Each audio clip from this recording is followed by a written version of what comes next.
Hai, apa kabar?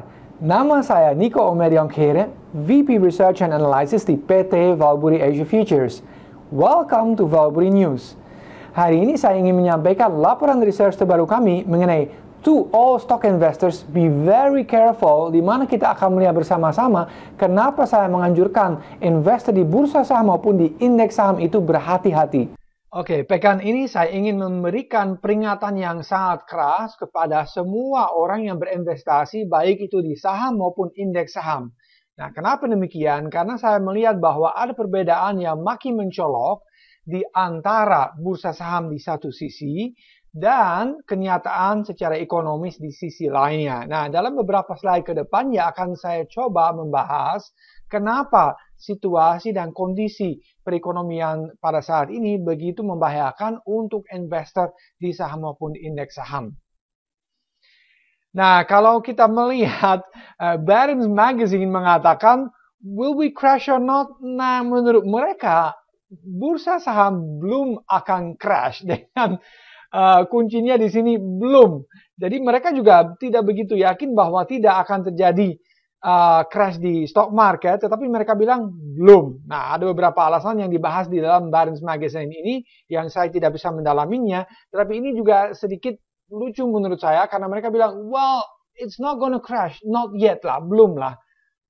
Nah, lalu juga ada beberapa orang yang merasa cukup yakin bahwa kita akan makin melaju naik dan bahkan mencapai record high. Di antaranya misalnya pelaku pasar dan juga analis yang sangat terkenal seperti misalnya Jeremy Siegel, Edward Yardeni, dan juga yang lain-lain. Dan yang paling menggelikan adalah seorang strategis yang mengatakan it's going to end badly, but you have to buy.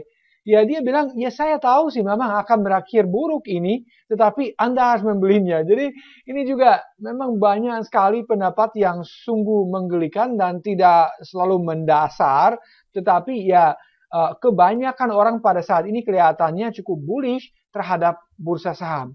Tetapi apakah itu bisa dijustifikasikan dengan data-data yang ada pada saat ini?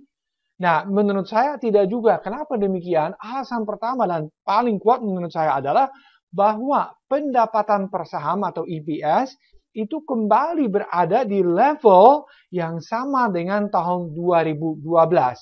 Namun perbedaannya apa? Adalah bahwa bursa saham sekarang jauh lebih tinggi ketimbang tahun 2012. Bahkan bursa saham pada saat ini berada 70% lebih tinggi ketimbang level yang tahun 2012. Namun pendapatan per saham justru sama dengan tahun 2012. So, boleh dikatakan bahwa bursa saham pada saat ini ketimbang pendapatan per saham 70% lebih mahal. Dan kita melihat di sini juga kalau kita melihat PE ratio atau pendapatan per saham terhadap price-nya atau harga saham pada saat ini, kita melihat price to earnings ratio di S&P 500 pada saat ini di 23,7 kali. Dan kalau kita melihat ini berada 51,9% di atas rata-rata yang sebesar 15,6 kali. Rata-rata ini diambil dari 144 tahun terakhir ini, jadi memang cukup panjang kita melihat dan cukup representatif untuk bursanya di Amerika Serikat. So, kita melihat memang sangat mahal bursa pada saat ini, sekali lagi sekitar 52% di atas rata-rata. Nah, lalu kalau kita melihat price to sales ratio, ini justru lebih bagus menurut saya karena kalau kita melihat earnings itu sering bisa dimanipulasi oleh manajer keuangan di perusahaan, tapi sales atau penjualan perusahaan sama sekali tidak bisa dimanipulasi. Dan kita melihat pada saat ini price to sales ratio untuk S&P 500 itu berada di tingkat yang paling tinggi dalam sejarah, all time high. Ya, kita melihat misalnya di antara 1975 hingga 1985, bahkan price to sales ini berada di bawah 0,50 kali. Dan sekarang berada di atas 2 kali. Nah, kita melihat juga kalau misalnya price to sales berada di atas 1,53 di sini, kita melihat bahwa kenaikan selanjutnya itu sangat kecil untuk bursanya. Sekali lagi juga ini menunjukkan bahwa bursa saham secara umum itu sangat mahal pada saat ini.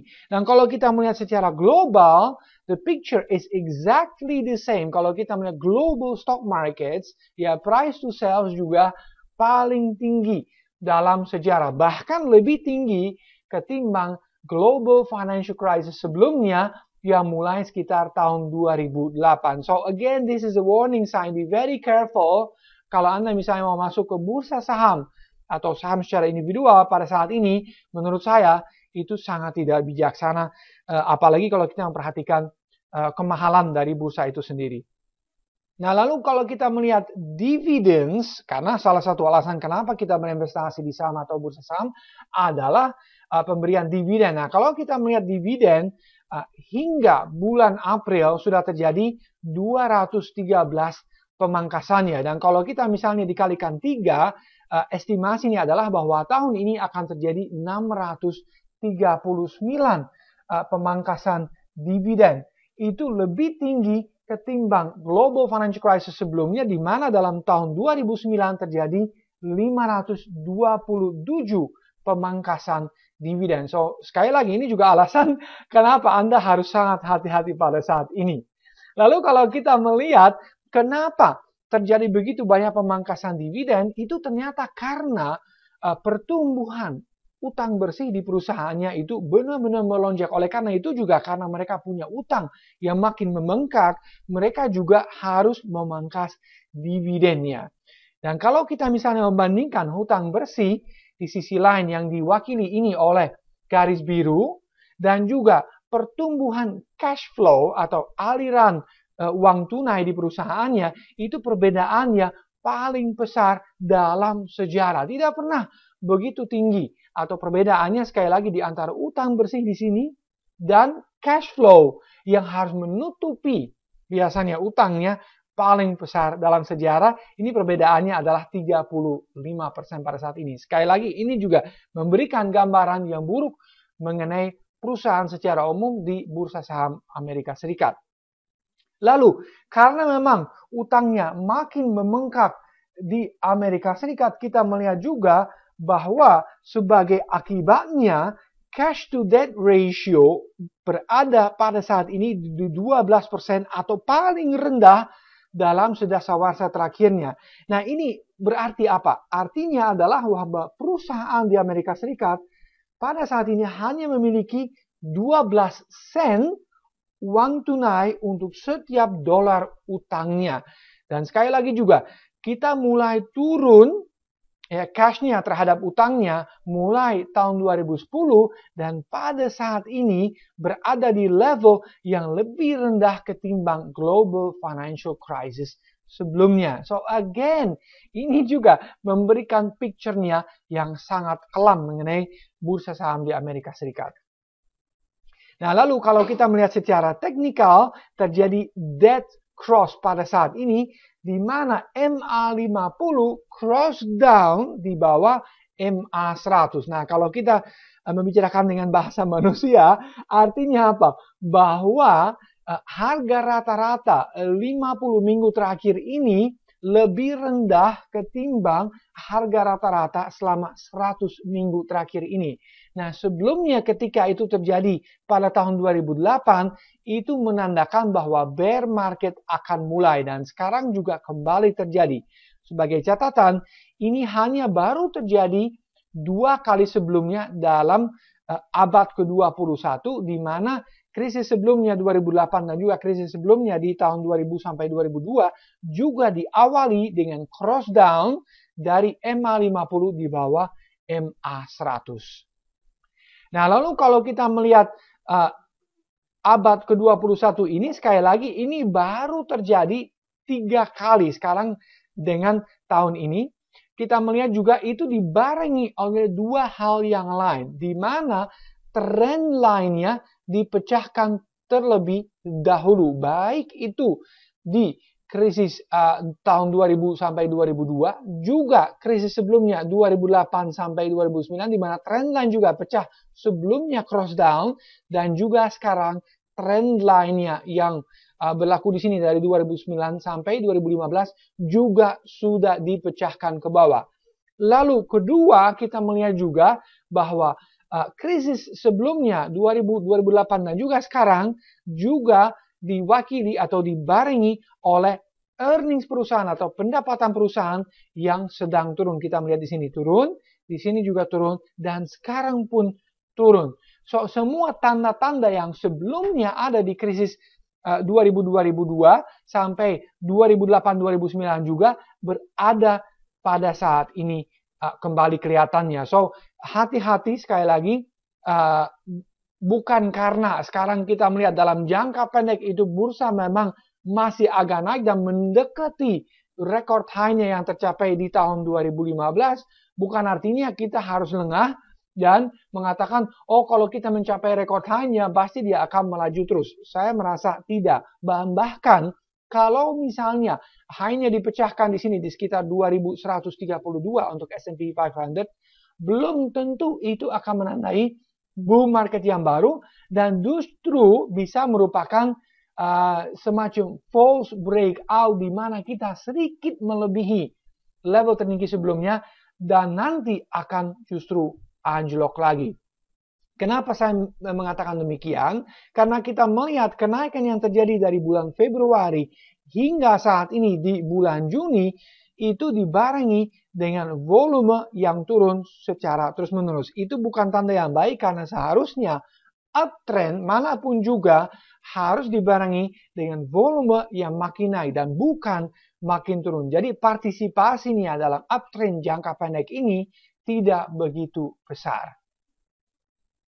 Nah, lalu kita melihat juga kalau kita memperhatikan posisi long atau posisi beli, baik itu di S&P Futures dan juga S&P 500 E-mini, kita melihat bahwa mereka paling besar posisi net long sejak 18 bulan terakhir. Ini menandakan bahwa pelaku usaha atau terutama spekulator di S&P 500 itu cenderung bullish pada saat ini. Jadi kalau orang mengatakan, oh masih banyak sekali orang bearish terhadap bursa, oleh karena itu kita akan mencapai record high, itu sama sekali tidak ada validasi karena kita melihat justru net longs pada saat ini di S&P Futures dan S&P 500 E-mini itu paling besar sejak 18 bulan terakhir ini. So ini sekali lagi tanda juga bahwa kita bisa mengalami koreksi dalam jangka pendek menengah ini meskipun bursa berada dekat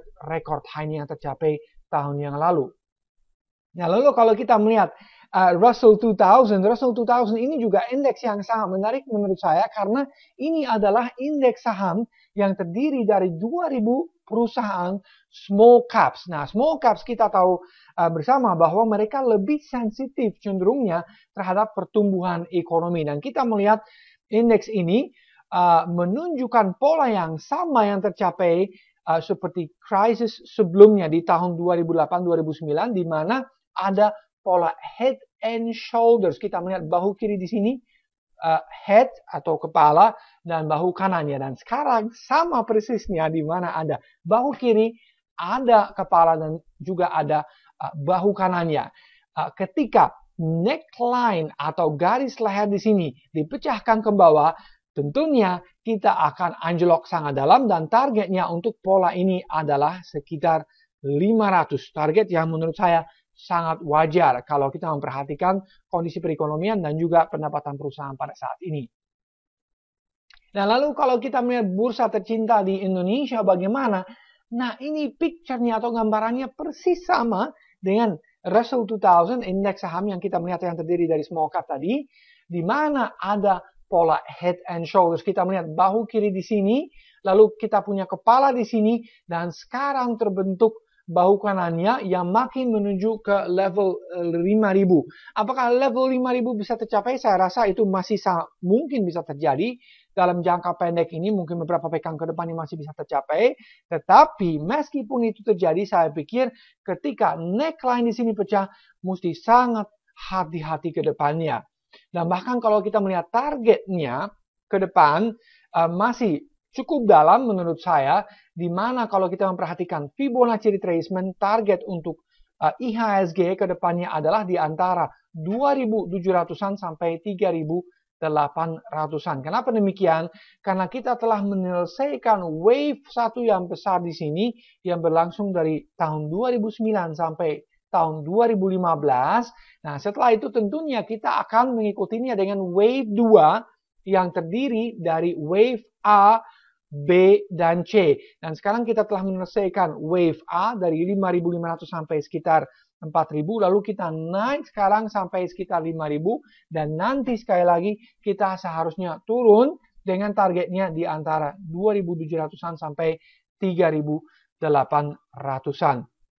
Tapi nanti perlu dicatat juga setelah itu kalau kita udah menyelesaikan wave 2, artinya kita harus naik dalam wave 3. Dan wave 3 ini akan paling besar di antara semua wave-nya. Itu juga akan didorong oleh harga komoditasnya akan kembali naik dan menjadikan Indonesia primadona lagi di dunia. Karena kita memang memiliki begitu banyak komoditasnya. Sebagai kesimpulan konklusi, saya setuju dengan apa yang dikatakan baru ini oleh Morgan Stanley yang mengatakan bahwa pada saat ini kalau kita memperhatikan bursa, terutama S&P 500, dia memperkirakan upside-nya sekitar 5%, namun downside-nya jauh lebih besar, sekitar 27%. Jadi pertanyaan untuk Anda sekarang adalah, apakah Anda mau kejar sekarang saham atau indeks saham dengan pertimbangan bahwa kita mungkin masih bisa naik 5%, sementara pertimbangan adalah bahwa bursa masih bisa turun 27%. Jawabannya ada di pihak Anda. Anda harus menjawabnya sendiri dan tentunya punya strategi dengan konstelasi bursa pada saat ini. Jadi untuk merangkum kembali, kita melihat bahwa secara teknikal maupun fundamental begitu banyak alasan yang menunjukkan bahwa bursa pada saat ini sebetulnya sudah sangat overbought dan sangat mahal. Oleh karena itu saya menganjurkan sekali lagi juga investor untuk sangat berhati-hati di mana upside-nya dalam jangka pendek sangat terbatas, baik itu di bursa saham di Amerika Serikat dan juga bursa saham di Asia termasuk di Indonesia, namun downside-nya sangat besar. Sekian dari saya untuk saat ini, sampai jumpa di video komentar berikutnya.